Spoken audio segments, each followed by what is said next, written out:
Hi everyone. Memory గురించి కొంచెం వివరంగా మాట్లాడుకుందాం. రూమ్లోకి వచ్చి ఎందుకు వచ్చానబ్బా ఇక్కడికి అనుకుంటున్నారా? కీస్, పాస్వర్డ్స్, డాక్యుమెంట్స్ మర్చిపోతున్నారా? It is not about poor memory, it is about how your brain is handling your everyday life. దీని వెనుకున్న సైకలాజికల్ రీజన్స్ ఏంటో తెలుసుకుందాం. First, lack of attention.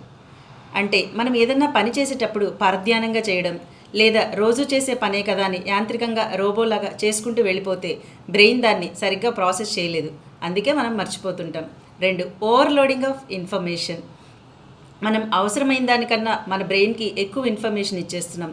Social మీడియాని ఎక్కువగా కన్జ్యూమ్ చేయడం ద్వారా, అంటే నంబర్ ఆఫ్ రీల్స్ చూడడం ద్వారా, ఎక్కువ టీవీ చూడడం ద్వారా మన బ్రెయిన్కి అవసరమైన దానికన్నా ఎక్కువ ఇన్ఫర్మేషన్ ఇవ్వడం వల్ల అది దేన్ని సరిగ్గా ప్రాసెస్ చేయలేకపోతుంది.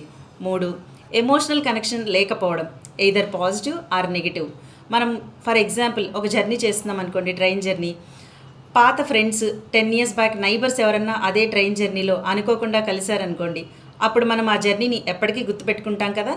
అలాగే సేమ్ ట్రైన్ జర్నీలో ఆటో అతనితో మనీ దగ్గర గొడవైంది, లేదా మన పర్స్ పోయిందనుకోండి, నెగిటివ్ ఎమోషన్తో ఆ జర్నీ మనకి ఎప్పుడు గుర్తుండిపోతుంది కదా.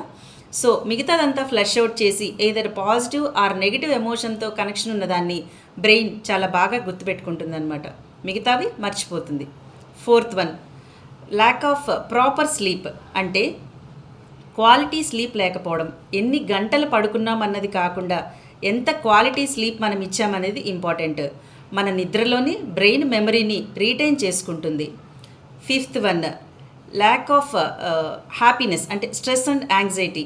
ఒత్తిడి ఇంకా ఆందోళన ఉండడం వల్ల కూడా మన బ్రెయిన్ మెమరీని ఫాగ్ చేస్తుంది అనమాట. అంటే ఒక మంచు పట్టినట్టుగా, బూజు పట్టినట్టుగా అవుతుంది.